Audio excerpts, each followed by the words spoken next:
Benjamin, 22 ans, est volontaire en service civique dans l'association Binôme 21. Chaque semaine, il se rend au domicile d'Antoinette car il participe au projet intergénérationnel qui vise à accompagner les retraités isolés de Côte-d'Or. Benjamin a été formé par l'association Binôme 21, puis suivi par un tuteur pour devenir autonome et rencontrer les retraités de son quartier.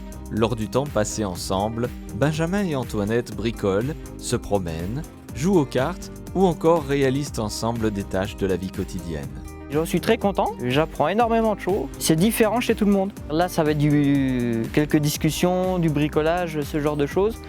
Et à côté, j'en ai d'autres, c'est des jeux de société. Donc on fait des parties, on s'amuse comme ça. Honnêtement, j'en suis très content. Je pense que je leur apporte tout simplement une compagnie agréable, qui discute, qui les écoute. On est vraiment là pour elles, pour que ce soit agréable. Ça fait de la compagnie parce que d'abord on discute de tout, on parle en même temps qu'on travaille, on va faire les courses, on discute de tout. Il n'y a pas de tabou, on a abordé beaucoup de questions. C'est vrai que quand on dit visite de courtoisie, c'est bien, mais enfin on aborde, c'est vrai, beaucoup de sujets avec ces jeunes. Il a fait une cabane pour ma chatte parce qu'il était décidé et parce qu'il a vu que ça me faisait plaisir, mais nous l'avons fait ensemble.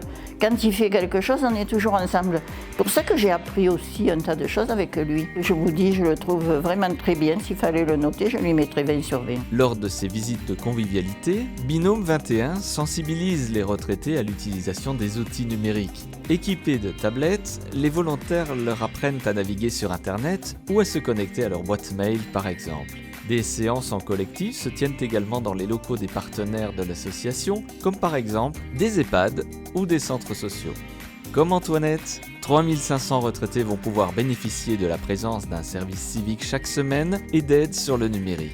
Cette action intergénérationnelle fait partie des initiatives financées en Côte d'Or par le GIE IMPA, groupement des caisses de retraite régionales, CARSAT, MSA, et avec le soutien des conférences des financeurs. Grâce à l'appel à projet Lutte contre l'isolement social du GIE IMPA, plus de 500 actions ont été déployées depuis sa création en 2015, favorisant ainsi le lien social de plus de 320 000 retraités en Bourgogne-Franche-Comté.